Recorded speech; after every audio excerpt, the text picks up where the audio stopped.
بسم الله الرحمن الرحيم. السلام عليكم ورحمة الله وبركاته. الحمد لله وبه نستعين. أشهد أن لا إله إلا الله وحده لا شريك له، وأشهد أن محمدا عبده ورسوله، ونصلي ونسلم على هذا النبي الكريم سيد المرسلين وعلى آله وصحبه أجمعين. أما بعد، أيها المؤمنون اتقوا الله، أوصيكم وإياي بتقوى الله، فقد فاز المتقون. Muslimin dan muslimat, mudah-mudahan dirahmati Allah Subhanahu wa ta'ala. Di dalam sebuah hadis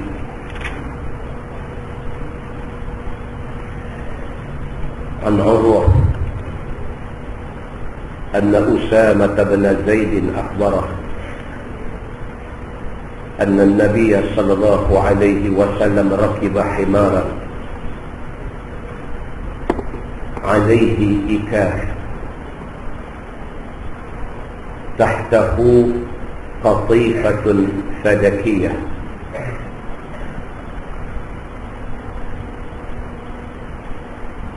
وأردف وراءه أسامة وهو يعود سعد بن عبادة في بني الحارث بن الخزرج، وذلك قبل وقعة بدر، حتى مر بمجلس فيه أخلاق من المسلمين والمشركين عبدة الأوثان واليهود، فيهم عبد الله بن أبي، وفي المجلس عبد الله بن رواحة،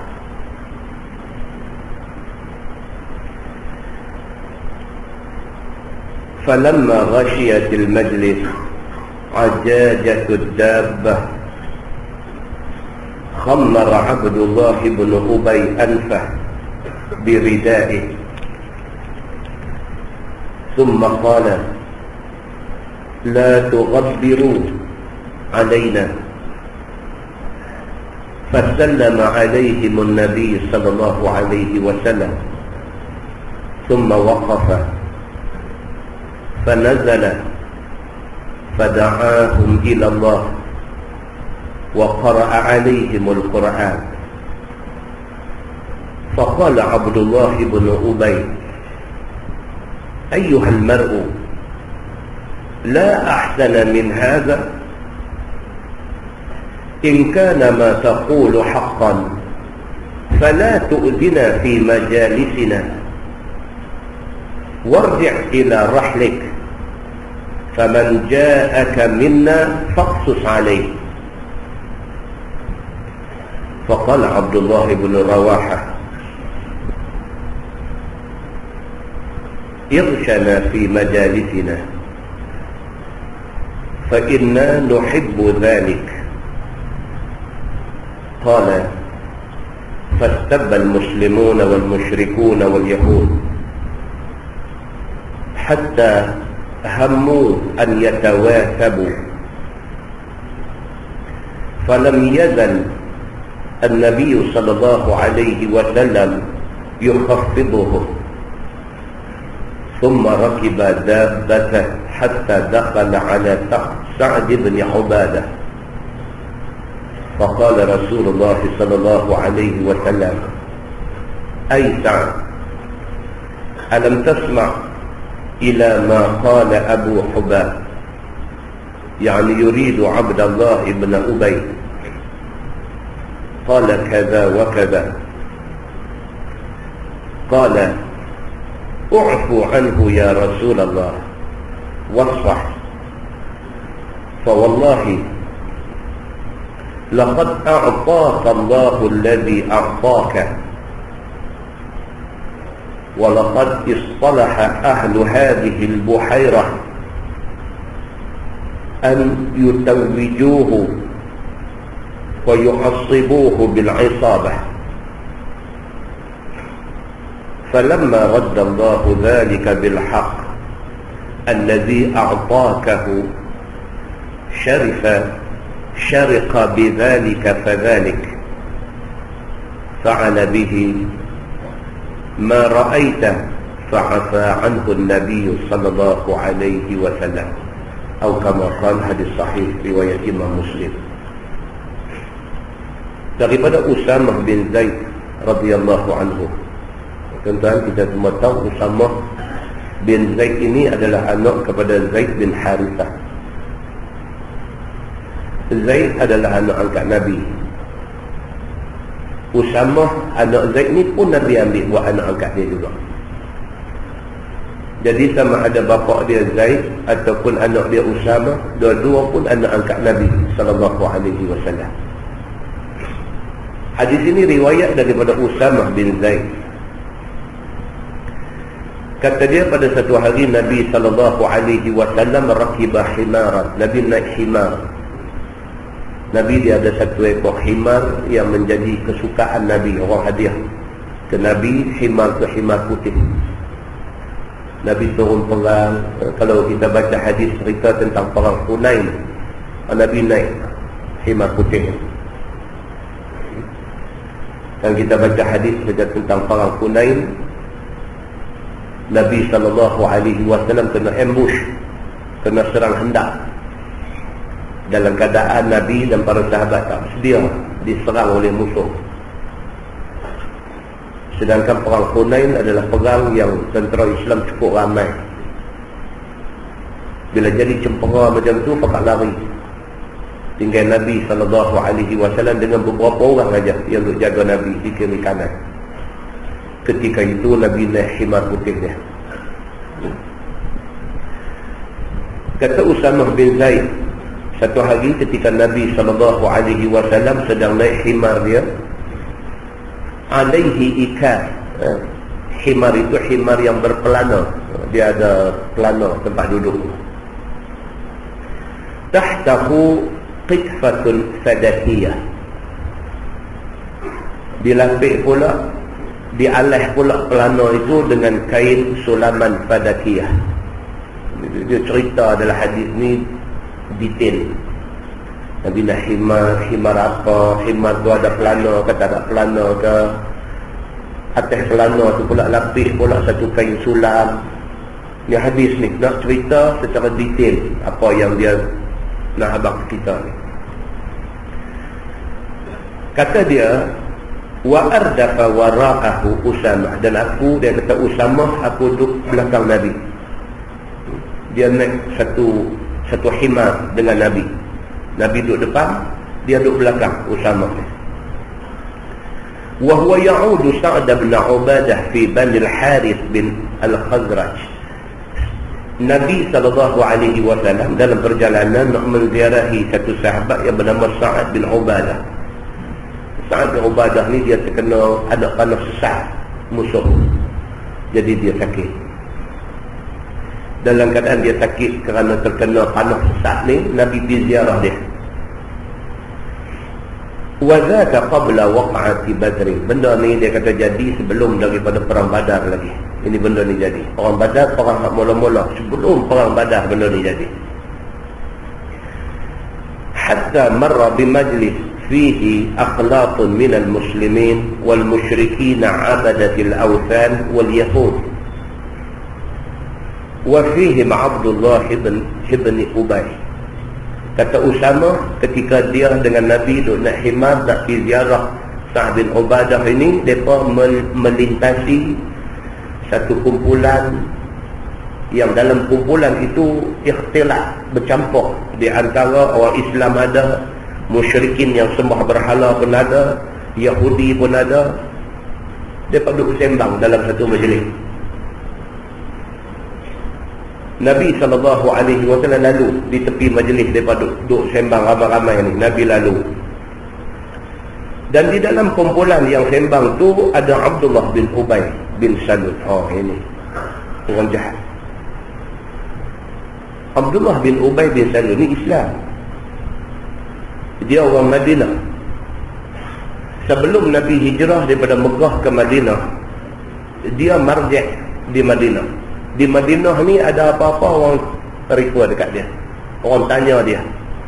Dia ni jadi marjah kepada penduduk Madinah. Ada muskil apa, ada masalah apa, ada orang cari dia. Makna dia ni respected person di Madinah. Dia satu orang yang dihormati di Madinah. Tapi apabila Nabi SAW hijrah daripada Mekah ke Madinah, Nabi masuk Madinah tidak ada niat pun nak pergi cari nama di situ. Nabi masuk Madinah tidak ada niat pun nak pergi jadi ketua di situ. Nabi masuk Madinah tak ada niat nak pergi ambil tempat siapa-siapa di situ. Tapi biasalah orang yang berkelebihan ni, ada orang iri dekat dia. Bila Nabi masuk Madinah, masyarakat Madinah yang selama ni apa-apa pergi cari Abdullah bin Ubay bin Salul. Tapi bila Nabi masuk, dia alih. Apa-apa dia cari Nabi SAW. Masalah nak tanya Nabi. Ada benda nak rundin dengan Nabi. Nabi mai dia terima Nabi sebagai pemimpin. Maka Abdullah bin Ubay bin Salul, satu orang yang selama ni menjadi tempat rujukan, menjadi orang yang dihormati, tiba-tiba dia rasa dia makin diketepikan. Dia iri hati. Bermula daripada penyakit iri hati itu saja, akhirnya Abdullah bin Ubay bin Salul menjadi kepala kepada gerakan munafik yang menentang Nabi dan menentang Islam dan memusuhi Allah Subhanahu wa taala. Tuan-tuan, ini yang kata mazmumah. Sifat mazmumah ni kalau kita tak buang, sifat mazmumah ni kalau kita belah, sifat mazmumah ni kalau kita bagi ruang dekat dia, kita rosak. Mazmumah ni apa tuan-tuan? Sombong, takabur, bongkok, ujub, riak, sum'ah. Ini semua mazmumah. Sifat-sifat ni dia umpama aneh-aneh. Kalau dah dia ada dekat bangunan tu, kalau kita tak bagi ubat cepat, bangunan tu runtuh. Ada yang setahun boleh runtuh, ada yang 2-3 tahun runtuh, ada yang 5 tahun runtuh, ada yang dah 5 tahun nampak macam bangunan masih utuh, tapi luarnya utuh, dalamnya dah dimakan aneh-aneh. Ini mazmumah. Maka Abdullah bin Ubay bin Salul, kata Usamah bin Zaid, salah seorang yang ada di dalam kumpulan yang ramai. Falamma ghashiyatil majlis ajajatud dabbah khammara Abdullah ibn Ubay anfah biridai. Apabila Nabi SAW dengan khimar dia ni lalu, berdebu sikit pada pasir. Bila lalu aja, kedai atau khimar Nabi ni jalan tu dia debu tu naik dia pergi kena geng hadut sembang ni, dia kena debu bekas kaki khimar Nabi SAW. Bila debu naik aja, khammar Abdullah ibn Ubay. Abdullah bin Ubay ni khammar Abdullah ibn Ubay anfah biridai. Dia ambil kain selendang dia, Abdullah bin Ubay ni, dia pekuk hidung dia. Orang lain tak ada apa pun, dia terlebih-lebih nak tunjuk meluatkan Nabi, bukan ada apa pun. Bukan masalah debu tu sangat, bukan tak biasa duduk pada pasir. Debu ni biasa, tapi oleh kerana debu tu mai daripada khimar yang dinaik oleh Nabi SAW, maka dia ni ambil rida dia, ambil kain selendang dia, pekuk hidung. Summa qala taghabbiru, summa qala tughabbiru alaina. Dia tiaw, dia kata apa? Oi, dia kata berdebu habis kami ni. Dia nak main sombong dia lah. Dia nak main, dia punya true color, dia punya warna sebenar dia, perangai betul dia nak tunjuk. Tughabbiru alaina. Oi, dia kata berdebu habis ni. Dia mulalah. فسلم عليهم النبي صلى الله عليه وسلم ثم وقف فنزل فدعاهم إلى الله وقرأ عليهم القرآن. Nabi SAW dah dengar orang jerit dia macam tu. Nabi SAW satu manusia yang cukup hormat orang. Kita masih dalam bulan Rabiul Awal, bulan kelahiran Nabi sallallahu alaihi wasallam. Kita kena tahu Nabi ni peribadi dia tu macam mana. Orang keriau dia, orang menjerit dekat dia lagu tu, orang buat macam nak hina dia sampai macam tu dan sebagainya. Fasallama alaihimun nabiyyu sallallahu alaihi wasallam. Nabi bagi salam ke mereka. Nabi bagi salam. Orang jekah dia, orang riau dia, ni apa ni, berdebu habis kat kami. Nabi bagi salam, assalamualaikum. Summa waqafa. Nabi berhenti himar dia, fanazala. Nabi turun daripada himar tu pergi dekat mereka ni. Fada'ahum ilallah. Nabi dah turun pergi, Nabi dah berjumpa, dah beradak dengan mereka. Sekali dengan Nabi ambil kesempatan untuk menyeru mereka kepada Allah. Nabi turun tu ambil kesempatan berdakwah, ajak pakai ikut Islam. Wa qara'a alaihimul Quran. Nabi baca lah beberapa potong ayat Quran bagi mereka dengar. Faqala Abdullah bin Ubay. Oh, Abdullah bin Ubay dia tengok macam ni, dia meremang bulu rumah. Dia buat jahat ke orang, dia provoke orang, nak bagi orang tu naik angin lawan dia. Tengok turun bila buat baik dengan dia, oh dia suka tak suka. Dia cari pasal dengan orang, nak suruh orang tu bergaduh dengan dia, senang. Dia nak buat lagu mana pun, dia nak buat lagi terjai, lagi kasar lagi, boleh. Dah, Nabi respon balik dengan cara yang tertib, sopan, beradab, berakhlak. Oh, dia tak syok. Dia nak tu tak dapat. Dia provoke orang, nak bagi orang marah, orang tak marah. Oh, dia tak syok. Faqala Abdullah bin Ubay, kata dia, ayyuhal mar'u la ahsana min hadha. In kana ma taqulu haqqan fala tu'zina fi majalisina warji' ila rahlik faman ja'aka minna faqsus alayh. Oh, dia mula. Dia kata kepada Nabi sallallahu alaihi wasallam, ayyuhal mar'u, dia kata budak. Dia mula. Sebelum ni dia munafik, dia sembunyi, tak tunjuk benci dia kepada Nabi ni, tak tunjuk. Depan-depan tunjuk hormat, depan-depan tunjuk baik, belakang bagi ya. Ini munafik. Oh, bila jumpa cakap elok, lembut, apa semua, belakang taruh cukup-cukup. Munafik. Tapi hari ni dia dah tak boleh sembunyi dah. Dia terus keriau dekat Nabi. Dia kata, ayyuhal mar'u, dia kata budak, la ahsana min hadha. Lain daripada ayat Quran yang hendak baca tadi, tak ada ke benda yang lebih baik yang boleh beritahu kat kami? Dia mula.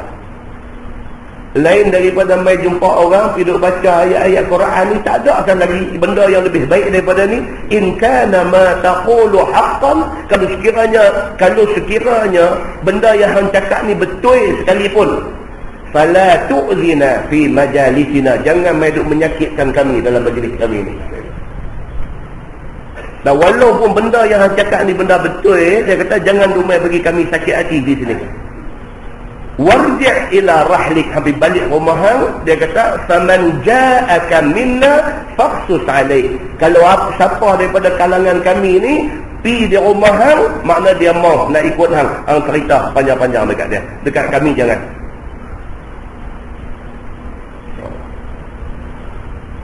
Faqala Abdullah bin Rawahah, irshana fi majalisina fa inna nuhibbu dhalik. Ada seorang lagi, Abdullah bin Rawahah, dia Islam. Abdullah bin Ubay pun Islam, tapi Abdullah bin Rawahah ni hati dia bersih. Kata Abdullah bin Rawahah, irshana fi majalisina. Dia kata tak apalah, dia kata Muhammad mai kat kami, dia kata fa inna nuhibbu dhalik, kami suka dengar apa yang kamu kata tadi, apa mai kat kami. قال فاستب المسلمون والمشركون واليهود حتى هموا أن يتواثبوا فلم يزل النبي صلى الله عليه وسلم يخفضهم. Bila dah Abdullah bin Rawahah ditunjuk buat baik kepada Nabi, Abdullah bin Ubay bin Salul naik angin, maka jadi berkelahi. Dia kata orang lagu ni nak buat baik. Dia kata balik dekat Abdullah bin Rawahah. Abdullah bin Rawahah jawab balik, dia kata hang tak suka tak apa, aku suka. Hang tak mau dengar dia tak apa, aku nak dengar. Bergaduh ni sampai hampir-hampir nak jadi berkelahi di antara mereka ni. Maka Nabi SAW meredakan ketegangan itu. Nabi jadi orang tengah pula, suruh supaya jangan berkelahi. Thumma rakiba dabbatahu hatta dakhala ala Sa'd bin Ubadah. Nabi pun dah tengok dah okey dah, tak jadi nak gaduh berkelahi dah. Nabi naik balik himar dia, pergi ke rumah Sa'd bin Ubadah yang kata nak pergi dia ada orang kena panah tadi ni. Bila sampai di rumah Sa'd bin Ubadah, Nabi SAW kata, alam tasma' ila ma qala Abu Hubab ay Abdullah bin Ubay. Nabi kata, anda dengar cerita kata tadi apa dia Abdullah bin Ubay bin Salul kata tadi ni? Qala kaza wa kaza. Nabi cerita dekat Sa'd bin Ubadah ni, dia kata macam ni, macam ni, macam ni, macam ni. Nabi pun manusia tuan-tuan. Bila kena macam tu sedih tu ada. Nabi manusia, walaupun dia Nabi, dia manusia, dia makan, dia minum, dia ada hati, dia ada perasaan. Dia macam kita. Cuma dia Nabi, dia maksum, dia dipelihara Allah Subhanahu wa ta'ala. Orang kriau dekat dia di depan orang, dia pun malu. Orang sakitkan hati dia sakit. Sakit ni, salah satu cara dia ialah dicerita dekat siapa-siapa. Redalah kesakitan itu. Dia cerita dengan Sa'd bin Ubadah. Kamu dengar tak cerita tadi Abdullah bin Ubay bin Salul, tengah kami dalam perjalanan nak mai sini tadi, dia sudah buat macam ni, macam ni, macam ni, macam ni. Dia cerita dekat Sa'd bin Ubadah yang sakit kena panah ni. Qala Sa'd, kata Sa'd ni, dia kata, u'fu anhu ya Rasulullah. Sa'd bin Ubadah pula, dia kata sahabat ni, dia kata apa? U'fu anhu ya Rasulullah. Dia kata, rasa peduli kat dia lah, maafkanlah dia ya Rasulullah. Tu satu kira lah dengan budak nakal seorang ni. Tu satu jumlah lah dia ni seorang. Jangan kerana dia ni seorang rosak habis semua orang. Maafkanlah Abdullah bin Ubay bin Salul ni. Fa wallahi laqad a'taka Allahu alladhi a'taka. Sa'd Ubadah kata, ya Rasulullah, demi Allah, Allah dah bagi dekat engkau apa yang kau ada lalu. Demi Allah ya Rasulullah, kamu hijrah daripada Mekah mai ke Madinah ni, kamu bukan minta pun nak mai jadi orang kenamaan di sini, tapi hari ni kamu orang kenamaan. Demi Allah ya Rasulullah, kamu mai ke Madinah ni bukan ada niat pun nak pergi jadi ketua, bukan ada niat pun nak mai jadi imam besar di sini, bukan ada niat pun nak mai cari apa-apa untung di sini, tak ada. Tapi kamu sampai di sini, semua Allah bagi dekat kamu. Cukuplah apa yang Allah bagi dekat kamu. Walaqad istalaha ahlu hadhihi al-buhairah an yutawwijuhu wa yu'assibuhu bil 'isabah. Dia kata demi Allah, dia kata Abdullah bin Ubay bin Salul ni, sebelum kamu sampai di sini, orang sini dah nak mahkotakan dia untuk jadi ketua. Orang di sini ni hampir-hampir nak melilitkan serban di kepala dia sebagai tanda hormat kami kepada dia, nak jadikan dia ketua kami di sini. Falamma raddallahu dzalika bil haqq allazi a'taka. Tetapi Allah Subhanahu wa taala hantar engkau mai di sini. Bila engkau mai saja di sini, Allah Subhanahu wa taala tolak dia dan Allah beri peluang kepada kebenaran yang engkau bawa untuk duduk di sini. Syariqa bidzalika fadzalik, kerana itulah dia begitu. Pasal itulah dia iri hati. Pedulilah dekat dia. Fa'afa anhu Nabi sallallahu alaihi wasallam. Maka Nabi sallallahu alaihi wasallam memaafkan dia. Muslimin dan muslimah yang dirahmati Allah sekalian. Ini yang kata Nabi sallallahu alaihi wasallam, satu orang manusia yang orang buat apa pun kat dia, dia tanggung apa juga sakit yang orang buat ke dia. Tentu kita dah baca beberapa kali dah hadis daripada Ibni Mas'ud yang menceritakan Nabi SAW satu hari turun pergi di sisi Kaabah. Ini di Mekah. Nabi pergi ke sisi Kaabah dan Nabi sujud sembahyang di sisi Kaabah. Abu Jahal dan beberapa orang sahabat dia duduk ada kot tu. Bila Abu Jahal tengok aja Nabi SAW pergi sujud di depan Kaabah ni, faqala Abu Jahlin ayyukum yaqumu ila salajazuri bani fulan fayakhudhuhu fayadhahu fi katifai Muhammadin idza sajada. Dia turun cabar. Ni dia kata ada ramai-ramai ni. Siapa berani, dia kata.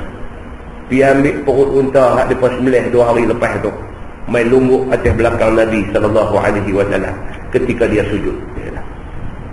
Kan ada pasal pun Nabi bukan buat apa pun ke dia.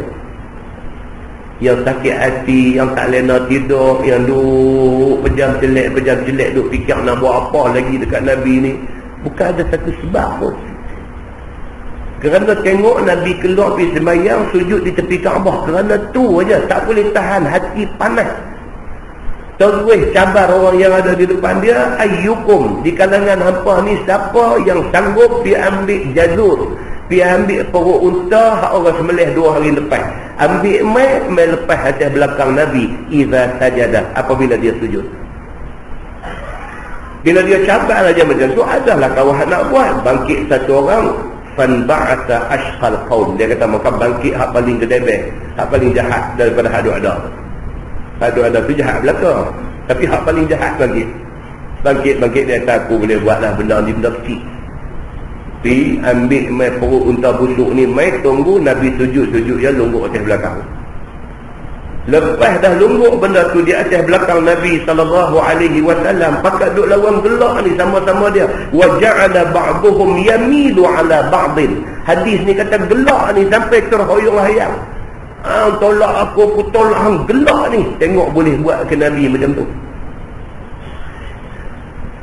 Ada orang boleh ambil satu perut unta 2 hari dah busuk ni, pergi lepas atas belakang Nabi. Abu Jahal dengan geng dia ni gelak ni, sampai duduk lawan belakang aku, gelak seronok ni, boleh buat macam ni.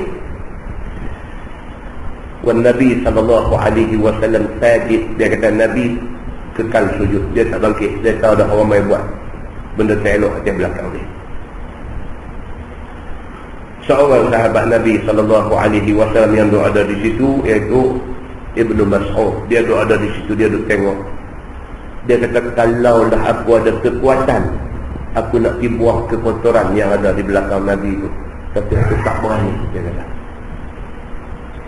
Abdullah bin Mas'ud ni, dia tengok orang buat macam tu dekat Nabi, dia duduk ingat dalam hati ni, kalaulah aku kuat, dia kata, aku nak pergi buang tu hak benda dia pabuh di belakang Nabi tu, tapi aku tak berani, dia kata. Pasal geng ni tu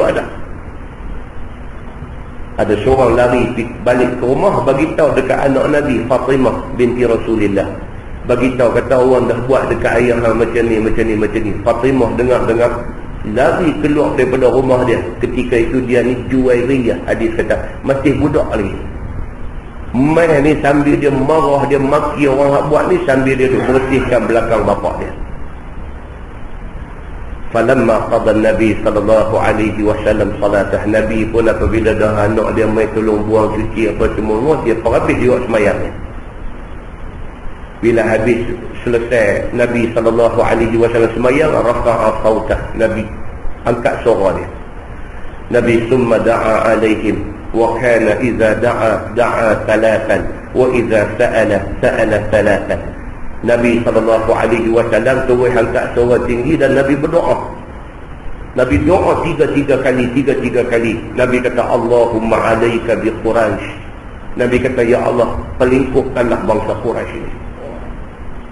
Nabi tidak pernah guna mulut dia, doa dia untuk nak pelingkup orang.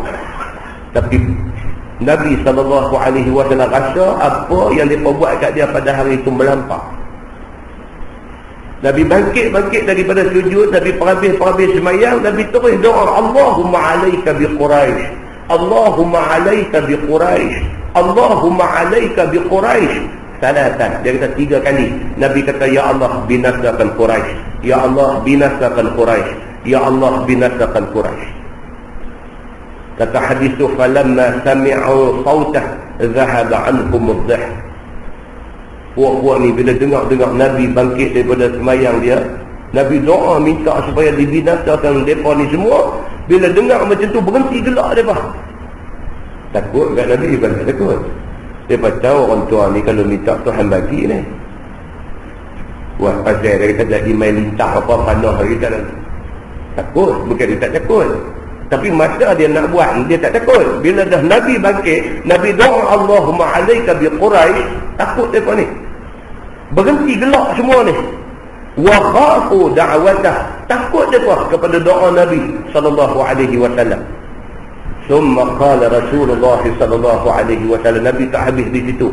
Nabi sambung doa dia, Allahumma alaika bi Abi Jahl bin Hisham wa Utbah bin Rabi'ah wa Syaibah bin Rabi'ah wal Walid bin Uqbah wa Umayyah bin Khalaf wa Uqbah bin Abi Mu'ayth. Nabi sebut lagi 6 orang Nabi sebut selepas daripada dia sebut binasa Quraisy ini.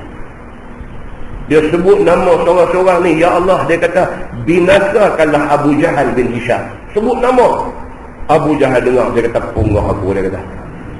Kalau dia sebut Quraisy ni ramai-ramai aku boleh menyorok kena orang lain. Dia sebut nama aku memang bukan orang lain, memang aku. Allahumma alayka bi Abi Jahl bin Hisham. Ya Allah, binasakan Abu Jahal bin Hisham.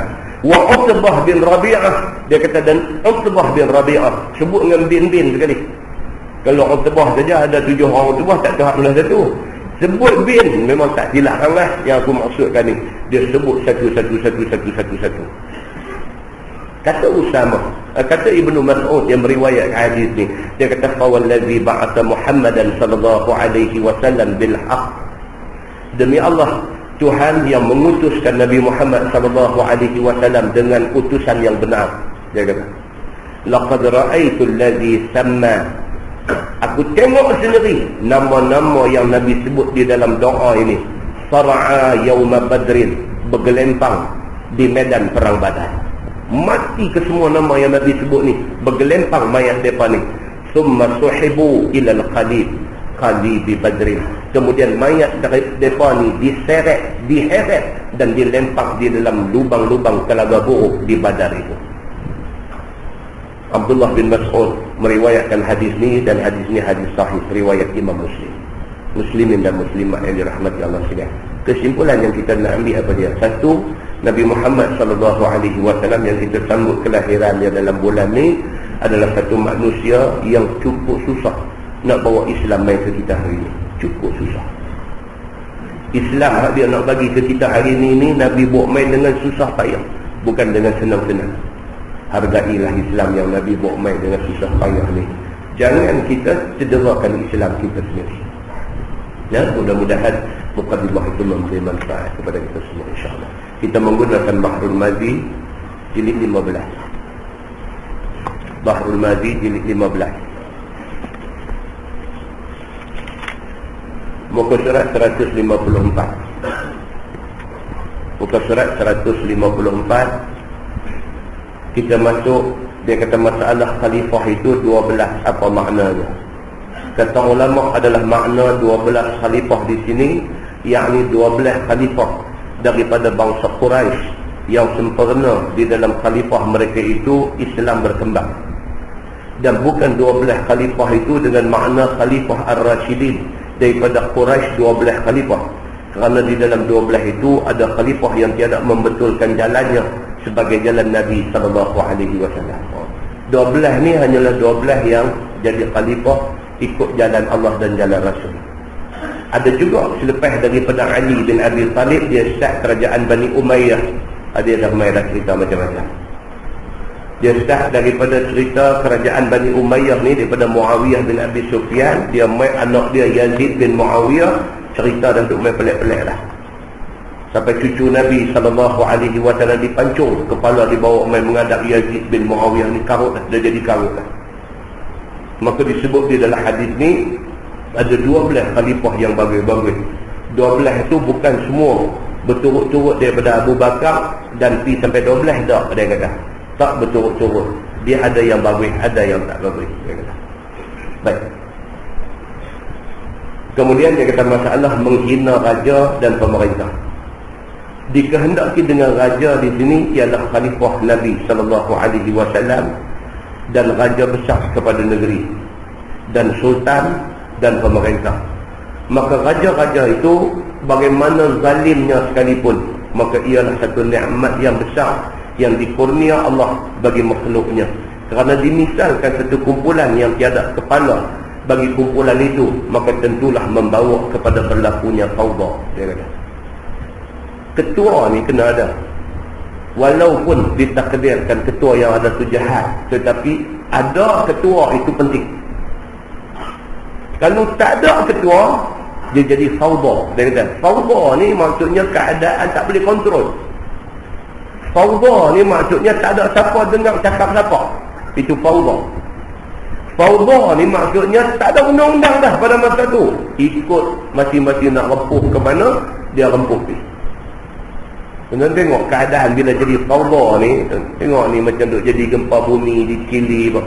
Dia main dia nak main fawdha tu, dia nak main. Arahan presiden pun tak ada siapa dengar dah. Pasal apa? Gempa bumi. Pasal apa? Rumah dah ranak habis dah. Pasal apa? Makan minum pun tak ada. Pasal apa? Bantuan lambat sampai. Pasal apa? Anak duk keria, makan tak ada. Nak tunggu apa lagi? Presiden kata tunggu dulu. Dia tak mau terima bantuan luar lagi. Dia nak tunggu tengok dulu. Macam tengok apa buat ni suruh tak ada. Bila keadaan jadi macam tu, dia jadi fawdha. Dia suruh sabang-sabang apa ni, makan pun tak ada. Ni sabang apa? Tak ada. Dia pergi pecah apa-apa yang ada. Kedai kah, supermarket kah, apa yang ada. Kok mana boleh masuk, tak boleh masuk ke pintu, dia masuk ke tingkap. Kok mana, dia jadi huru-hara habis. Pada ketika itu, negeri sudah tidak ada undang-undang. Maka perlu dalam apa keadaan pun, ketua ni kena ada, supaya tidak berlaku fawdha itu. Tuan-tuan, kalau kita baca balik sejarah cerita yang berlaku pada zaman Sayyidina Osman bin Affan, kalau kita baca balik macam mana keadaan yang jadi pada masa itu, fawdha pada masa itu. Kita semua dah baca cerita bagaimana Osman bin Affan jadi susah dia dengan tuduhan-tuduhan yang dikemukakan kepada dia. Kita dah cerita sikit dulu masa kita baca kisah perang Jamal dulu. Osman bin Affan dituduh dengan tuduhan-tuduhan yang tidak berasas. Tetapi tuduhan ini sebahagian daripada rakyat percaya. Itu yang kata rakyat. Rakyat ni macam kita ni lah rakyat. Hari-hari yang kata rakyat ni dengar cerita macam-macam. Betul dengan tak betul kita pun tak tahu. Tapi kawan yang main cerita kat kita tu macam betul. Rakyat ni dia terdedah kepada sumber berita daripada berbagai-bagai pihak. Macam-macam berita ni kita tak tahu betul ke tak betul. Kita tak tahu dan kita pun tak cukup kemudahan untuk nak cek berita tu betul ke tak betul. Jadi bila main, sebahagian orang percaya, sebahagian tak percaya. Semasa Sayyidina Osman bin Affan menjadi khalifah, dia dituduh dengan berbagai-bagai tuduhan. Di antaranya Sayyidina Osman dituduh dia mengubah sunnah Nabi SAW. Oh, ini tuduhan dahsyat. Di kalangan para sahabat Nabi, tuduhan kata buat bid'ah ataupun tuduhan kata langgar sunnah Nabi, ini tuduhan berat. Maka salah seorang mangsa yang kena tuduh kata langgar sunnah Nabi, ubah sunnah Nabi ini ialah Osman bin Affan. Dia dituduh kerana apabila dia daripada Madinah dia pergi ke Mekah, bila sampai di Mekah dia tak buat salat qasar, sebaliknya dia buat salat tamam. Memang betul dia buat. Osman dia tu ada di Madinah, pasal dia hijrah, dia apa sama dengan Nabi. Lepas pergi ke Madinah, bila dia mai ke Mekah, dia musafir daripada Mekah, daripada Madinah ke Mekah. Bila musafir, dia ni sepatutnya buat jamak qasar. Tetapi tak, dia sampai di Mekah, dia buat sembahyang tamam. Bila dia buat sembahyang tamam, sebahagian orang yang memang tak suka dekat dia petik benda ni. Dia baca tengok, dia ubah sunnah Nabi. Nabi SAW kalau daripada Madinah mai ke Mekah, Nabi akan sembahyang jamak qasar. Tengok dia tak buat, dia saja bantah sunnah Nabi. Apa yang dia kata tu, mata rakyat sebahagiannya tengok, betul dia sembahyang tamam. Dia tak buat zuhur 2 rakaat, asar 2 rakaat. Dia buat 4-4. Dia buat sembahyang tamam. Maknanya betul. Dia duk kata, dia ni leceh dia ni. Dia ubah sunnah Nabi SAW. Sebahagian rakyat yang dengar tohmahan ni, kita tanya dia kata, Osman, betul ke kamu ni telah menyalahi sunnah? Kamu mai ke Mekah, kamu tak buat sembahyang jamak qasar, kamu buat sembahyang tamam, kamu sudah ubah sunnah Nabi, betul ke? Osman jawab balik. Osman kata, aku orang Mekah, sampai hari ni pun aku ada rumah di Mekah. Bila aku mai daripada Madinah, aku mai ke Mekah, aku mai rumah aku sendiri. Aku ni sampai di sini ni aku duduk rumah aku sendiri, maka aku bukan lagi musafir. Dia kata, oleh kerana aku dah tak musafir, maka aku sembahyang tamam. Dia ada jawapan, tapi pihak yang tak suka dekat dia tak terima jawapan tu. Dia kata, hang ubah sunnah Nabi. Satu cas kena kat dia. Emai pula satu tuduhan lagi. Dia kata, Osman sudah buat satu benda bid'ah pula. Dia kata, apa dia? Nabi SAW tidak pernah suruh Quran ini dikumpulkan dan dibukukan menjadi satu mazhab. Tetapi Osman telah membukukan Quran menjadi satu mazhab sehingga dipanggil mazhab Osmani. Dia kata dia dah buat satu benda bid'ah terhadap Quran yang diturunkan sebagai wahyu kepada Nabi SAW. Sebahagian orang dengar, okeylah, Nabi tak pernah suruh pun. Himpun Quran, bukukan sampai jadi 30 juzuk, apa Nabi tak suruh. Apa yang dia ni dia buat bid'ah ni, leceh dia ni. Nampak tak? Sebahagian rakyat boleh terima tuduhan ini. Sedangkan Osman ada jawapan. Osman kata Al-Quran itu sebenarnya satu. 30 juzuk itu sebenarnya satu, dia kata. Dan Quran yang satu ini datang daripada Allah Subhanahu wa ta'ala, Tuhan yang satu. Ini bukan pasal satu Malaysia. Pasal dia ni nampak duduk nak P1 Malaysia pula dah. Itu bukan. Dan Osman jawab macam tu. Dia kata Quran itu walaupun turunnya sampai 23 tahun, Quran itu sampai orang buat jadi 30 juzuk, Quran itu surahnya sampai ratus lebih, Quran itu sebenarnya satu, turun daripada Allah, Tuhan yang satu. Dan dia kata aku buat ni adalah lanjutan daripada yang dibuat oleh Abu Bakar As-Siddiq, yang dibuat oleh Umar Al-Khattab. Zaman aku bukukan, himpun Quran ini start daripada zaman Abu Bakar. Dia kata Abu Bakar tak ada nak komplit benda ni. Abu Bakar wafat, Umar sambung, Umar wafat, sampai zaman aku Quran komplit dapat 30 juzuk dibukukan. Maka aku membukukan Quran ini. Aku tidak buat benda bid'ah. Dia kata kerana apa yang aku buat ni dibuat oleh orang yang sangat dikasihi oleh Nabi SAW, iaitu Abu Bakar As-Siddiq. Dia jawab. Jawapan dia betul ke tak betul? Betul. Tapi orang yang tak suka tak mau terima. Golongan yang dah temakan dakwah orang yang tak suka ni tak mau terima. Masa tu bukan ada TV boleh duk panggil main TV 9, TV 3 main buat penjelasan, ataupun sekurang-kurangnya TV Muttaqin. Kan? Tak ada, zaman tu tak ada. Jadi apa takat berapa orang dengar banyak tu lah. Nak bagi tahu kepada semua orang susah lah zaman tu. Dia tuduh lagi, dia tuduh kata Osman melantik pegawai-pegawai muda.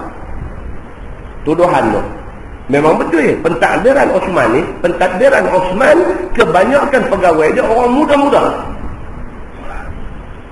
Itu pun jadi isu. Dia kata Osman melantik pegawai-pegawai muda. Osman jawab balik. Dia kata bukan soal umur yang aku tengok, aku melihat soal kemampuan. Zaman aku Islam dah berkembang. Zaman aku orang Islam dah ramai. Zaman aku ni memerlukan kepada kerja yang lebih cepat. Maka aku ambil pegawai-pegawai muda yang mereka ni muda, cerdas, boleh buat kerja aktif. Aku ambil mereka ni semua. Bahkan dia kata Abu Bakar As-Siddiq, Umar Al-Khattab pun ada buat. Pasal apa Abu Bakar buat hampa tak kata apa? Pasal apa aku buat jadi salah? Nampak tak? Orang bagi tohmahan dekat dia, dia jawab. Tapi orang yang tak suka ni, yang jawab apa pun kira kami tak mahu. Itu yang cerita dia. Susah dah dengar orang ni jangan buat betul. Dia suka, dia tak suka, itu perkara pokok. Kalau dia suka, buat ke mana pun dia suka. Kalau dah dia tak suka, dia tak buat apa. Apa pun kami tahu pakai. Pasal masalah kami satu, kami tak suka kedua ya. Osman dituduh lagi, dia dituduh dia memberi kaya kepada adik-beradik dia. Apa dia panggil dalam bahasa ini? Nepotism dia panggil. Nepotisme ni kira dapat kuasa adik-beradik lu sekarang. Bagi dia ni apa, projek ni, bagi seorang-seorang semua ada 2 million pula, 20 million kan, 2 million sikit lah bagi orang tadi kan. Atau Osman juga kena tuduhan ni. Osman dituduh bagi kaya kepada keluarga dia. Osman jawab, Osman kata, dia kata semasa aku dilantik menjadi khalifah, dia kata aku merupakan orang yang paling kaya, dia kata. Osman kata aku kaya ni bukan kerana aku jadi khalifah, masa orang lantik aku jadi khalifah tu aku kaya dah, dia kata. Tadi saya dibaca beberapa hadis Osman bin Affan apabila pemberontak daripada Mesir mai kepung rumah dia dan lagi tu bersyarah dekat depan semua. Syarahan dia tu apa dia? Berkisar tentang kekayaan dia. Ada hadis. Maka apabila orang tuduh dia ni bagi kaya kepada keluarga dia kata aku nak beritahu dekat hangpa, kok hangpa lupa. Semasa aku dilantik menjadi khalifah, aku memang orang Arab yang paling kaya. Aku ada banyak unta, aku ada banyak kambing, aku ada banyak ringgit. Tapi hari ni, dia kata ni, hari ni hampa duk petikai aku, hampa duk tak puas hati dekat aku. Pada hari ni aku nak abang dekat hampa, tinggal kepada aku unta 2 ekor aja. Itu pun pasal apa? Aku nak simpan unta ni untuk aku nak pergi buat haji di Mekah. Bukan aku ambil kesempatan kedudukan ni jadi kaya dah. Aku kaya sebelum aku duduk di bangku ni. Dan bila aku duduk bangku ni, aku jadi miskin. Tapi hampa cakap terbalik. Hampa cakap kata aku buat harta di atas kedudukan aku ni. Tak, dia kata. Dan aku nak bagi tahu dekat hampa, keluarga aku yang aku bagi duit dekat mereka, bukan duit kerajaan, duit aku bagi kat mereka, dia kata. Dia orang bersih, dia berani cakap. Panggil lah, kalau nak panggil siapa nak main audit apa harta kerajaan ke apa main. Aku tak pernah tipu satu player pergi beli dengan harga 2,500. Dia berani, pasal apa? Pasal dia betul. Aku tak takut dia. Main-main ni apa ni, cat apa air mineral sampai 35,000 ni. Tak ada, aku tak pernah buat kerja macam tu. Aku kaya, kekayaan aku habis ketika hampa duk petikai aku ni, unta aku tinggal 2 ekor. Itu pun aku tak bagi pasal apa? Pasal aku nak simpan ni untuk aku nak guna nak pergi ke Mekah nak naik unta ni, dia kata. Muslimin dan muslimat yang dirahmati Allah, ini yang kata Osman bin Affan. Dia kena sampai macam tu. Dalam sebuah hadis riwayat daripada Imam At-Tirmizi, ketika dikepung oleh pemberontak daripada Mesir, kepung rumah dia. Dalam hadis riwayat At-Tirmizi, Osman bangkit berdiri, dia kata anshudukum billahi wal Islam. Aku seru kamu semua atas nama Allah, atas nama Islam. Hal ta'lamun, adakah hampa semua tahu anna Rasulullah sallallahu alaihi wasallam qadima al-Madinah wa laysa biha ma'un yusta'zabu ghaira bi'ri Rumah. فقال رسول الله صلى الله عليه وسلم من يشتري بئر رومة فيجعل دلوه مع دلاء المسلمين بخير له منها في الجنة. Orang duk kepung rumah ni, orang duk kepung rumah nak bunuh dia, bukan nak tangkap, nak bunuh dia. Dia berdiri lagi bercakap di depan orang yang duk kepung ni. Kata Osman bin Affan, dia kata aku seru kamu semua dengan nama Allah, dengan nama Islam. Aku nak bagi tahu dekat hampa kalau sekiranya hampa tak tahu. Nabi SAW hari pertama Nabi hijrah daripada Mekah mai ke Madinah ni, dia kata tidak ada di Madinah ni satu tempat pun yang air minum dia sedap, melainkan satu telaga aja di Madinah ni. Yang telaga tu nama dia Bi'ru Rumah. Telaga tu nama dia Rumah, bukan telaga duduk dalam rumah. Nama telaga tu Bi'ru Rumah. Itu saja satu telaga yang air dia sedap, boleh minum, boleh buat makan, boleh buat masak, boleh buat apa. Air lain semua rasa dia makin macam air laut. Hampa tahu tak kata Sayyidina Osman bin Affan, Nabi SAW kata man yashtari bi'ra Rumah fayaj'ala dalwahu ma'a dila'il muslimin bi khairin lahu minha fil jannah. Nabi kata, siapa daripada kalangan orang Islam yang doa ada di Madinah lah ni, yang sanggup keluarkan duit dia, pergi beli telaga tu, bi'ru rumah, telaga rumah itu, dan bagi semua orang Islam di Madinah pergi minum free daripada telaga tu, aku bagi jaminan syurga untuk dia. Nabi kata. Nabi cakap macam tu di depan semua orang. Kata Osman bin Affan, fashtaraituha min sulbi mali, aku beli telaga itu dengan duit poket aku, dia kata. Ungkit benda baik ni tak baik, tapi bila keadaan dah jadi macam tu, kena sebut. Kadang-kadang kita buat baik, kita pergi duduk cerita tak boleh. Tapi kadang-kadang kita buat baik, orang anggap kita buat jahat, sedangkan kita buat baik. Pada ketika itu kita perlu kena cerita dekat orang, aku bukan jahat, bahkan yang aku buat ni baik, orang lain tak buat benda yang aku buat ni. Osman bin Affan tidak ada pilihan, melainkan dia kata, fashtaraituha min sulbi mali, aku beli telaga yang Nabi mahu ni dengan duit poket aku sendiri. Fa antumul yawm tamna'uni an ashrib hatta ashraba min ma'il bahr. Tapi dia kata, hari ni hampa kepung rumah aku sehingga aku tak boleh pergi minum air telaga yang sedap di Madinah ini yang aku beli dulu ni, dan sehingga kan aku terpaksa minum air laut. Dia kata dalam syarah hadis ni, dia kata maksud air laut tu ialah minum air yang ada dalam rumah dia yang makin kelak, rasa dia macam air laut. Setelah aku buat baik, ini hampa nak buat dekat aku, dia kata. Qalu Allahumma na'am. Geng pemberontak ada kepung ni, mereka dengar dia kata ni betul, mereka kata apa? Dia kata betul, hang kata betul, tapi kami nak bunuh orang. Oh, kacau tuan-tuan. Summa qala, Osman kata lagi, anshudukum billahi wal Islam, hal ta'lamuna anna al-masjid ad-daqa, anna al-masjid ad-daqa bi ahlihi.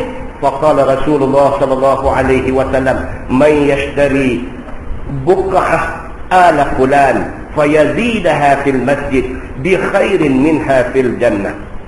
Nabi sallallahu alaihi wasallam dia kata, bila doa ada di masjid, doa ada di Madinah ni, masjid ni orang makin ramai, sampailah baqa bi ahli. Masjid ni jadi ketat, jadi sesak, jadi ramai dengan orang haduk mai ni. Masjid jadi tak celui, masjid jadi nak kena perbesar. Fayazidaha fil masjid. Maka Nabi sallallahu alaihi wasallam suruh siapa-siapa yang ada duit di kalangan orang Madinah ni, infak harta dia, tolong pergi beli may yashtari buq'ata ala fulan, boleh pergi beli tanah sebelah masjid ni.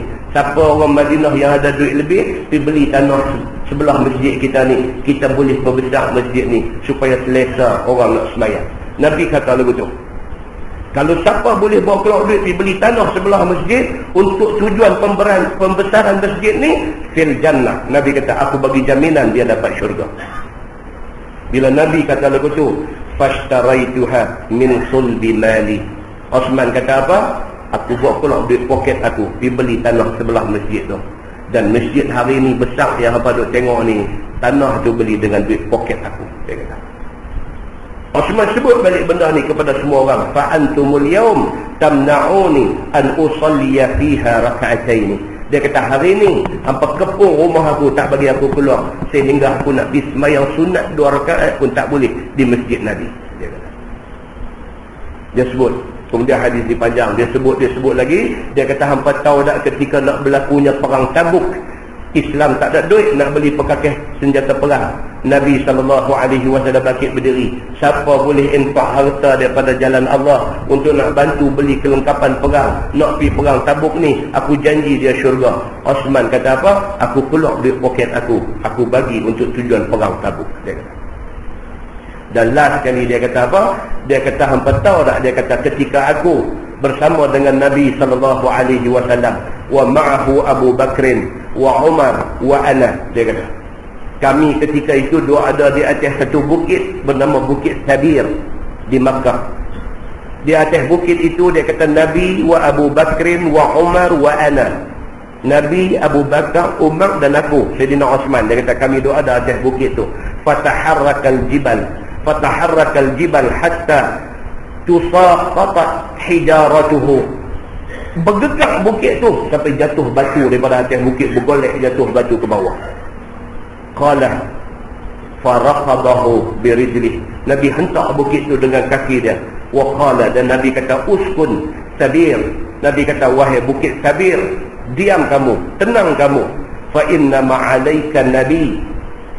Nabi kata, sesungguhnya yang ada atas engkau sekarang ini satu nabi, was-siddiq, yang seorang lagi as-siddiq, Sayyidina Abu Bakar as-Siddiq, wasyahidani, dan dua orang lagi bakal mati syahid. Nabi sebut. Siapa dia? Umar dan Osman. Masa orang main tepung rumah dia nak bunuh dia tu, dia sebut benda ni. Sayyidina Osman sebut benda ni. Hampa tahu tak benda ni jadi? Ketika Nabi, ketika Abu Bakar, ketika Umar dan ketika aku ada di atas bukit Sabir di Makkah, tiba-tiba bukit tu bergoncang. Nabi hentak kaki dia. Nabi kata, uskun, tenang kamu wahai bukit. Kamu tahu tak wahai bukit, siapa ada atas kamu lah ni? Yang ada atas kamu lah ni Nabiyun, satu Nabi, was-siddiq, dan seorang Abu Bakar as-Siddiq, wasyahidan, dan dua orang yang bakal mati syahid. Nabi sebut dah. Bila dia kata lagu tu, qalu Allahumma na'am. Puak pemberontak ni kata, na'am, betul apa yang kata, tapi kami nak bunuh. Nampak tuan-tuan? Hati ingat satu aja. Apa? Nak bagi pelingkup hari ni. Qala, kata Osman, Allahu Akbar. Bila dah dia dengar orang duk jawab macam tu, dia abang pun tak ada makna. Puak ni kata, betul apa yang kata betul. Kami tak bangkang, tapi kami nak bunuh hari ni. Dia kata, Allahu Akbar. Syahiduli. Kalau macam tu dia kata, hampa akan menyaksikan apa yang jadi kepada aku. Wa Rabbul Ka'bah. Dia kata, dan demi Tuhan yang Tuhan Ka'bah, anni syahid, anni syahid, anni syahid. Dia kata, sesungguhnya aku akan syahid, aku akan syahid, aku akan syahid. Dan pada hari Sayyidina Osman nak dibunuh tu, dia tak mau siapa pun main pertahan dia. Sahabat-sahabat Nabi itu ada ramai, mereka nak main pertahan dia, dia tak bagi. Dia kata, ini arahan daripada seorang khalifah Amirul Mukminin. Aku mengarahkan kamu semua, ini arahan khalifah, jangan ada siapa main pertahan aku pada hari ini. Dia kata, dia tak mau kerana nak pertahan dia orang lain mati sama. Dia tak mau. Dia guna kuasa dia sebagai khalifah pada masa itu. Dia mengarahkan, dia memaksa semua orang, pergi, jangan ada siapa main buat apa, biar pergi apa nak jadi dekat aku. Aku tawakal kepada Allah Subhanahu wa ta'ala.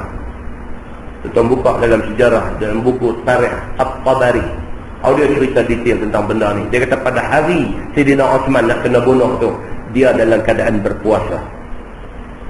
Pada hari Sayyidina Osman bin Affan nak kena bunuh tu, di sebelah paginya dia memerdekakan 20 orang hamba dia. Pada hari Sayyidina Osman bin Affan nak kena bunuh tu, dia minta pakai seluar panjang. Sedangkan dalam sejarah, dalam Tarikh At-Tabari kata, dia tidak pernah pakai seluar panjang. Daripada zaman jahiliah dulu sampai dah zaman dia masuk Islam, dia tidak pernah pakai seluar panjang. Dia melainkan pakai jubah dan pakai kain saja, itu saja. Dia tidak pernah pakai seluar ni. Tapi pada hari dia nak kena bunuh tu, dia minta kepada isteri dia, bagi kepada aku selai seluar panjang. Ibnu Katsir menuliskan tentang benda ni. Ibnu Katsir kata apa? Tujuan dia satu aja. Dia tak mau ketika orang main serang dia tu, aurat dia terselak dan nampak. Kedudukan mereka ni, para sahabat ni, tahap tu. Ibnu Katsir kata dia nak seluar panjang yang dia tak nak pakai ni, kerana dia tak mau ketika dia mati yang aurat dia terselak. Jaga sampai macam tu. Nabi SAW pernah kata, tidak ada manusia yang lebih pemalu daripada Osman bin Affan, sehinggakan malaikat Allah malu kepada dia. Dia pemalu.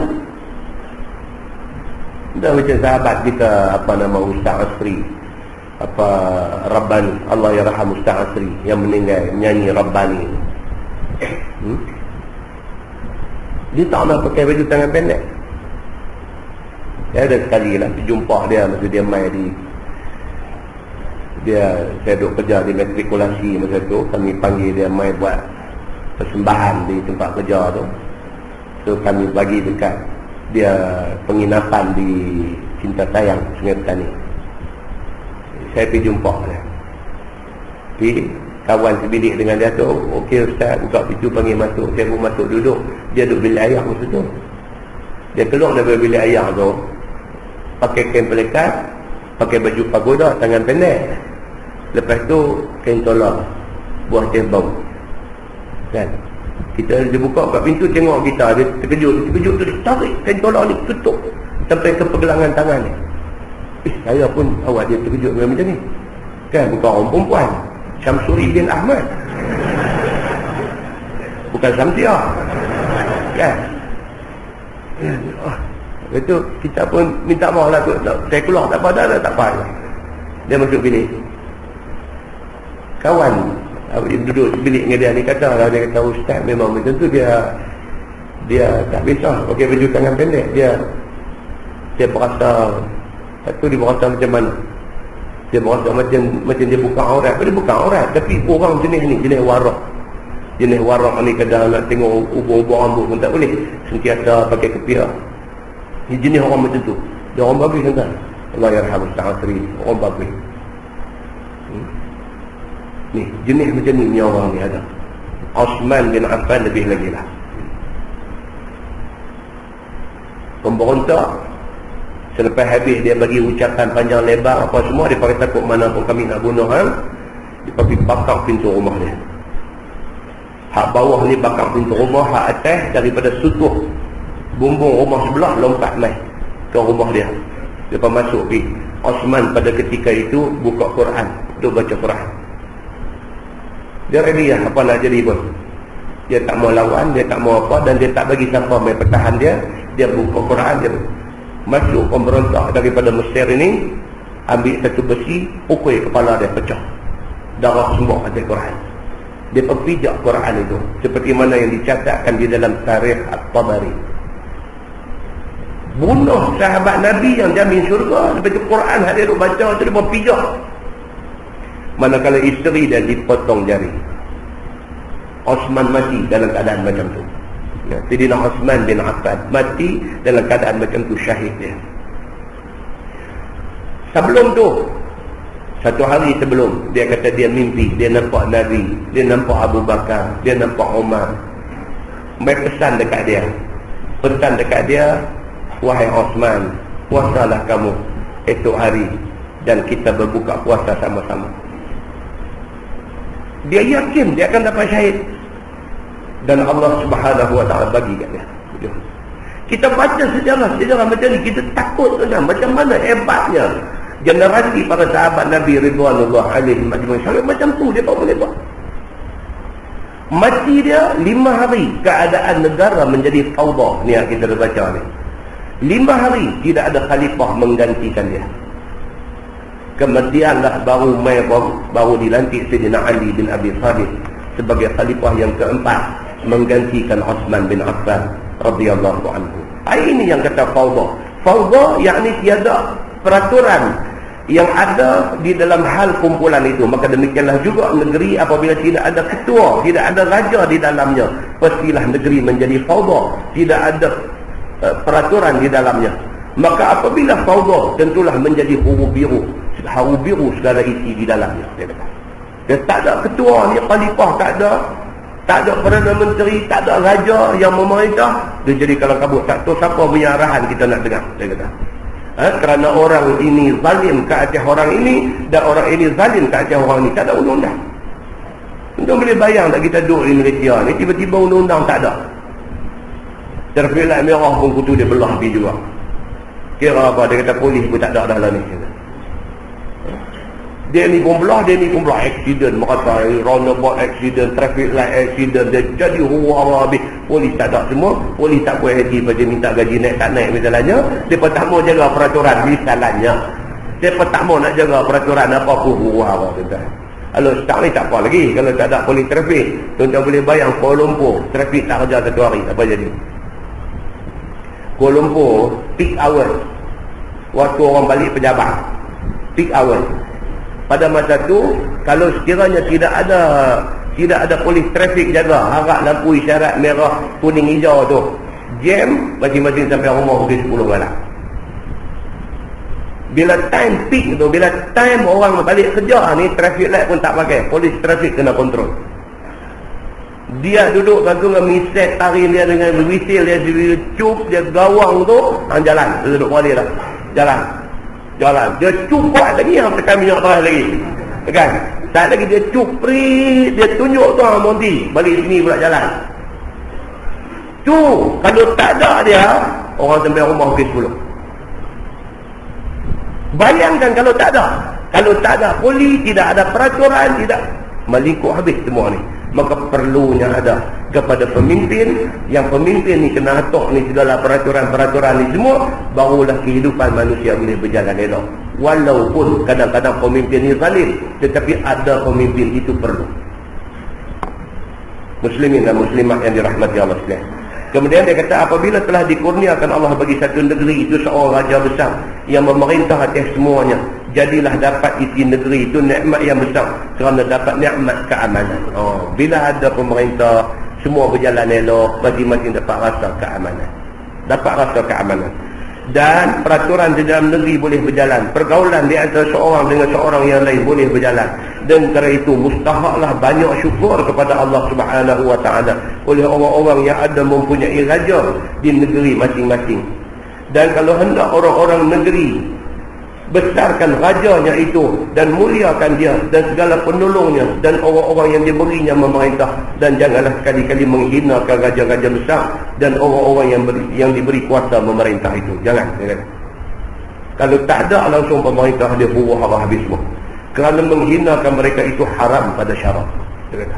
Tak boleh.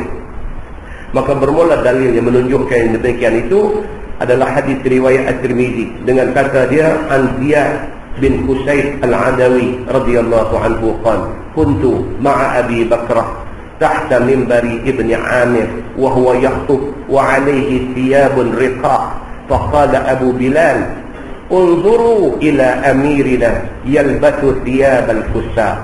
Ini jadi dia kata apa? Diriwayatkan daripada seorang tabi'in, nama dia Ziyad bin Husayn Al-Adawi. Kata dia adalah aku duduk sama-sama dengan satu orang daripada sahabat Nabi SAW. Nama sahabat itu Abi Bakrah radhiyallahu anhu. Kami duduk di bawah mimbar. Dan tempat ini, tempat Ibnu Amir, yakni pemerintah, berkhutbah di hadapan orang ramai. Dulu khalifah baca khutbah. Dulu. Dan lah ada baca khutbah, lah khalifah Yasin malah jemaah saja. Dan dulu khalifah khutbah, imam, pimpin tentera, semua mereka. So berlaku dia kata ketika itu Ibnu Amir dia ni jadi pemerintah, dia baca khutbah. Semua orang duduk ada, dia kata, dan dia dengan seorang sahabat duduk di kaki mimbar tu. Dan ia ketika itu berkhutbah di atas mimbar dengan memakai di atas tubuhnya pakaian halus berkilat-kilat. Rakyat ni tengok air. Nampak baju merelap macam baju M.Dok kilau kata. Nampak khalifah pakai baju elok. Dia kata. Maka sudahlah orang-orang yang mendengar khutbah itu mencaci pakaiannya itu.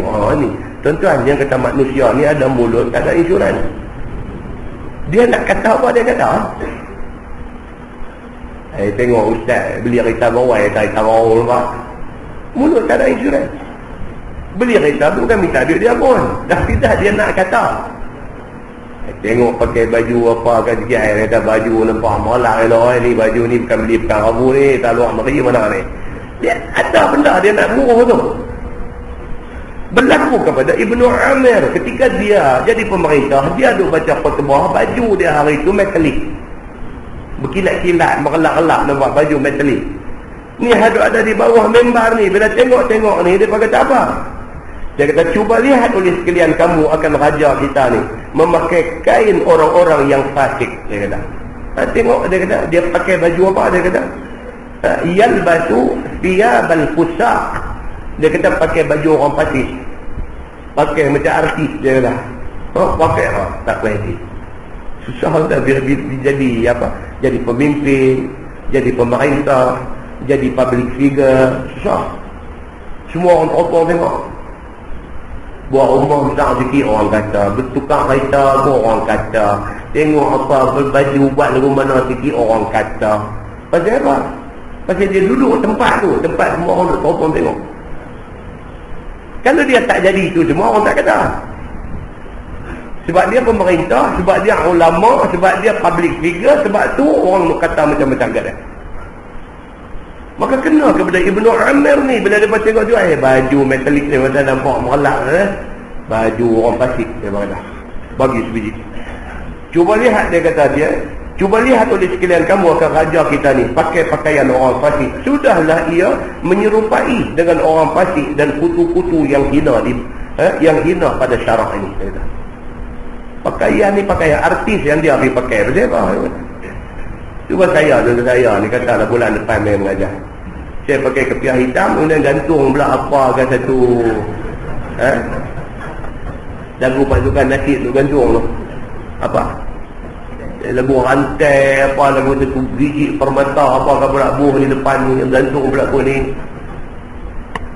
Pakai muntah dalam ketok habis kat depan ni, buat dia buat tak senonoh macam ni, la ilaha illallah. Dia duk main pakai lagu selalu tu elok dah. Dia kata pakai je jubah putih lelah tak okey terbang pakai ketayak putih pun sudah. Bila hari ni hidup merepek bawa main dengan renda apa hidup gantung. Kena bulan ni sekali tak main lah.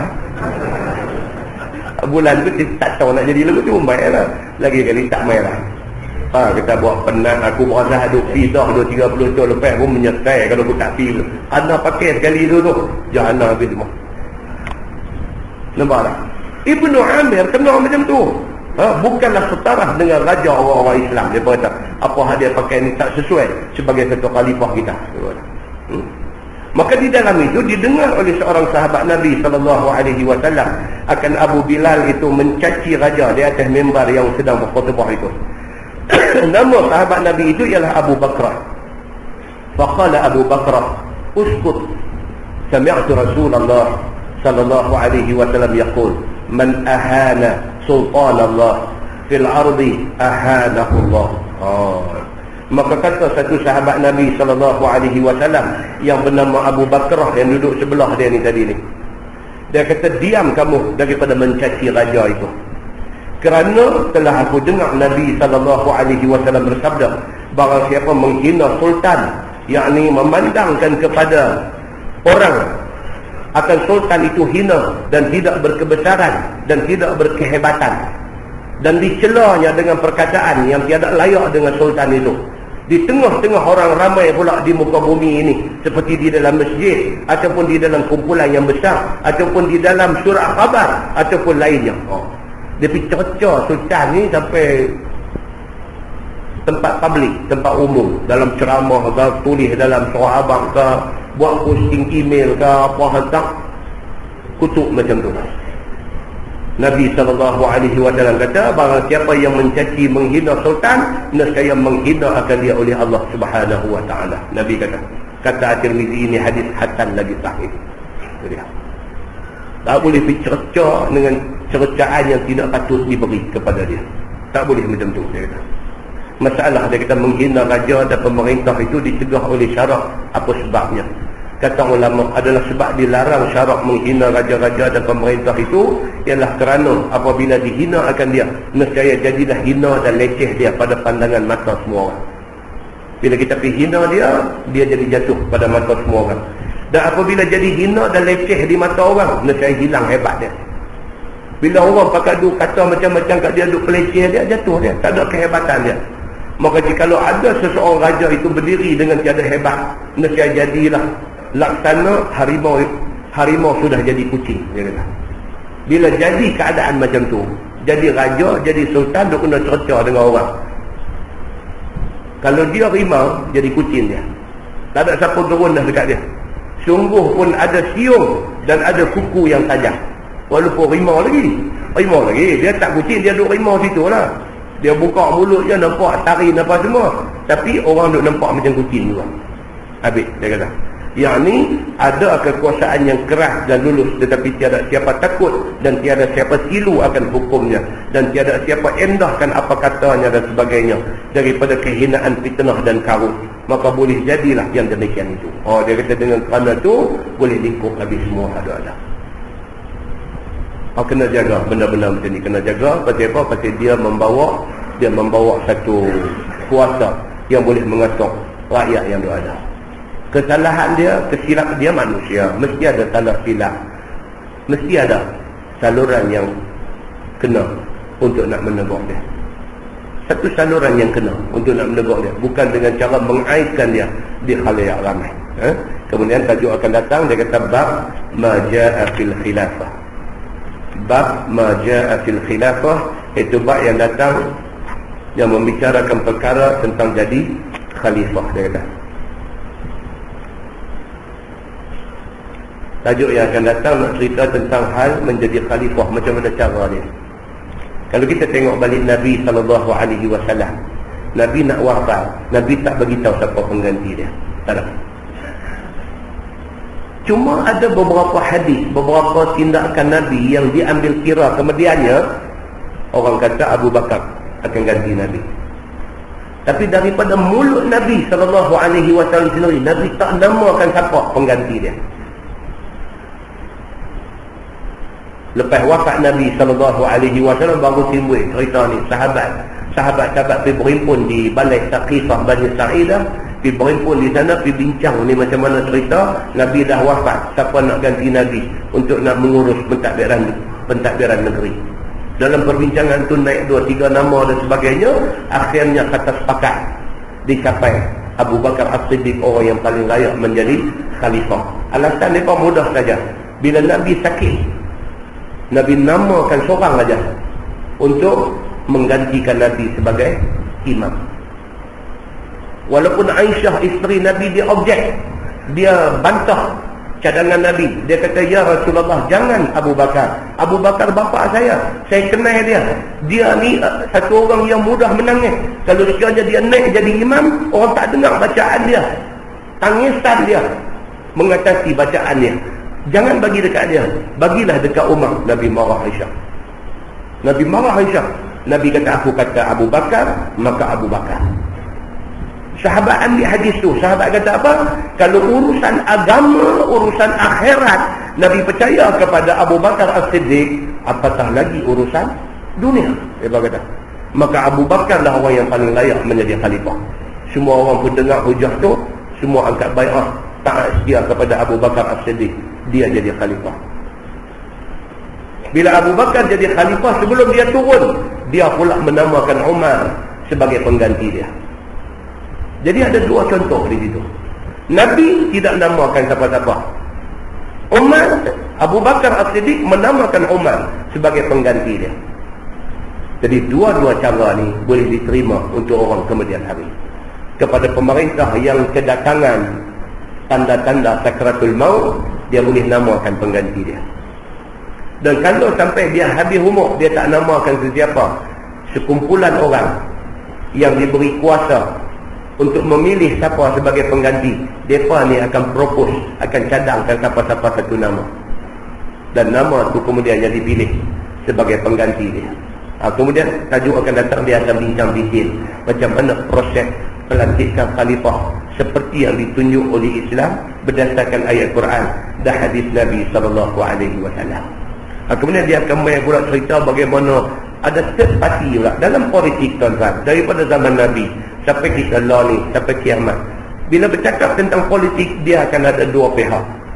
Pok mana pun dia akan ada dua pihak yang bertelagah. Antara dua pihak yang bertelagah ni, dia akan ada third party pula. Dia akan ada pula satu pihak yang akan jadi pengadu domba, yang akan menyebabkan dua ni bergaduh syakat. Politik dia memang macam tu.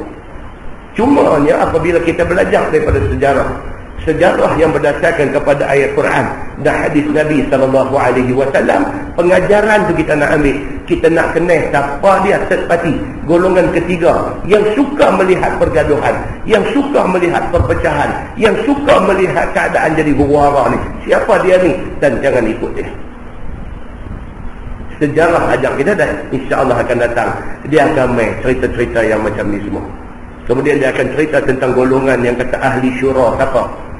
Yang kata ahlul halli wal aqdi, siapa mereka ni? Semua dia akan main cerita dan tajuk-tajuk yang akan datang ni. Kemudian dia akan main maja'anal khulafa min Quraisy ila an taqum as-sa'ah.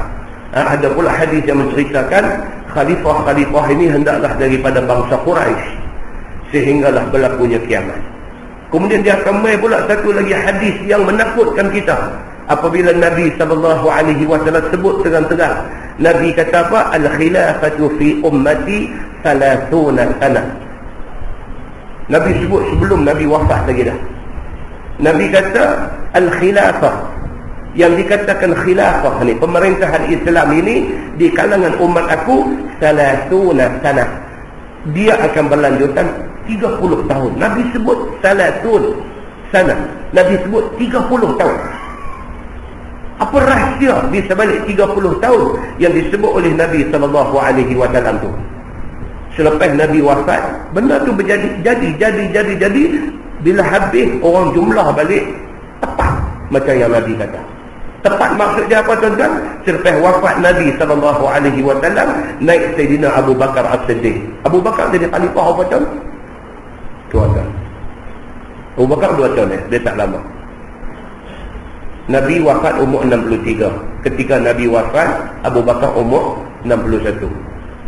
Lepas 2 tahun Nabi wafat, Abu Bakar jadi khalifah 2 tahun. Abu Bakar pun wafat umur 63 juga. 2 tahun saja dia dan jadi khalifah. Abu Bakar As-Siddiq jadi khalifah 2 tahun. Diganti oleh Umar Al-Khattab. Umar berapa tahun jadi khalifah? 11 tahun. Umar lama, dia 11 tahun jadi khalifah. Selepas wafat Sayyidina Umar Al-Khattab, naik pula Uthman bin Affan yang kita cerita tadi jadi kelang kabut di hujung-hujung pemerintahannya. Tapi sebelum nak jadi kelang kabut tu, Uthman memerintah berapa lama? 12 tahun. 12 tahun dia paling lama. 12 tahun dia menjadi khalifah. Wafat Sayyidina Uthman bin Affan, naik Sayyidina Ali bin Abi Talib. Ali bin Abi Talib jadi khalifah berapa tahun? 5 tahun. Cuba campur balik 2 campur 11 campur 12 campur 5 jadi berapa? 2 campur 11 jadi 13. 13 campur 12 jadi 25. 25 campur 5 jadi sebiji. Dia jadi Nabi kata dalam hadis ni. Nabi kata apa? Nabi kata al-khilafatu fi ummati 30 sanatan summa mulk ba'da dhalik. Nabi kata yang betul-betul menjadi pengganti aku, khalifah aku, ialah 30 tahun. Nabi kata. Dan selepas daripada itu ialah mulkun, ialah pemerintahan raja selepas daripada itu. Dia kata. Hadis tu masa Nabi sebut, siapa pun tak tahu ni apa maksud ni yang kata 30 tahun ni. Benda tu berjalan macam tu aja. Abu Bakar ni, Umar ni, Osman ni, Ali ni, Pak kata Ali turun-turun, jumlah jadi salatuna sanatan, 30 tahun. Tuan-tuan tak percaya lagi dekat Nabi SAW. Dia. Kita kalau mengaji, kita jadi orang mengaji. Kita mengaji ni maksudnya kita main masjid, kita dengar tafsir Quran, kita dengar hadis Nabi. Satu ya tuan-tuan akan ingat apa dia? Islam ni agama betul. Nabi Muhammad ni memang betul-betul Nabi. Hak dia kata jadi. Pasal apa? Wa ma yantiqu 'anil hawa in huwa illa wahyun yuha. Nabi cakap tu wahyu Allah bagi ke dia. Sampai tahap tu satu kesimpulan kita buat. Apa dia? Islam hak kita pilih jadi agama kita ni memang tak silap lah. Jangan buang Islam daripada kita. Buang Islam daripada kita, hari itulah bermula kehinaan kita. Ini kita kena ingat sampai bila-bila. Sampai bila-bila kena ingat. Islam ni kita akan warisi kepada anak-anak kita, kepada cucu kita, kepada keturunan kita. Sampai berlaku kiamat, kita nak semua anak beranak kita duduk di atas jalan Islam. Tidak keluar daripada jalan Islam walau sikit sekalipun. Nah, kita tangguhkan dengan tasbih kafarah dan surah Al-Asr. Subhanallahumma wa bihamdihi. Asyhadu an la ilaha illa anta. Bismillahirrahmanirrahim. Wal 'asr. إن الذين آمنوا اللهم صل على محمد في الأولين والآخرين وسلم ورضي الله تبارك وتعالى عن سادتنا أصحاب سيدنا رسول الله أجمعين. بسم الله الرحمن الرحيم. الحمد لله رب العالمين حمدا يوافي نعمه ويكافئ مزيدا. يا ربنا لك الحمد كما ينبغي لجلال وجهك الكريم وعظيم سلطانك. رضينا بالله ربا وبالإسلام دينا وبمحمد نبيا ورسولا. اللهم افتح علينا فتوح العارفين وارزقنا فهم النبيين بجاه خاتم المرسلين. اللهم فقهنا في الدين وعلمنا التأويل واهدنا صراطك المستقيم. اللهم أرنا الحق حقا وارزقنا اتباعه وأرنا الباطل باطلا وارزقنا اجتنابه. اللهم اجعل جمعنا جمعا مرحوما وتفرقنا من بعده تفرقا معصوما. وصلى الله على محمد وعلى آله وصحبه وسلم والحمد لله رب العالمين. السلام عليكم.